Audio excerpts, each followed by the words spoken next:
সবকিছু ছবি তুলে ফেসবুকে দিতে হয় না, কিছু পার্সোনাল জিনিস থাকা লাগে, পার্সোনাল একটা area, personal space, personal life, personal charity, personal good deeds, এটা লাগবে আপনার। এটা আল্লাহ তাআলা বেশি পছন্দ করেন।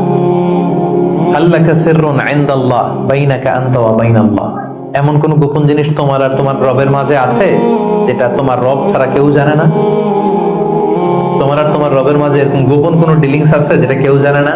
জীবনে কখনো গোপন দান করছো যেটা কেউ দেখেনি? ওইটাই কাজে লাগবে। এজন্য ষষ্ঠ শ্রেণী হচ্ছে ওই ব্যক্তি যে গোপনে দান করে, সিক্রেট চ্যারিটি করে। গোপনে দান করতে রাজি আছেন তো সবাই? নট নেসেসারি যে খুব বিগ অ্যামাউন্ট লাগবে, 1 রিঙ্গিট, কয় রিঙ্গিট, ওইটার আল্লাহ পেলে পুষে উহুদ পাহাড়ের সমান উঁচু করে আপনার আমল নামায় ঢুকাই দিবে। কটা গেল?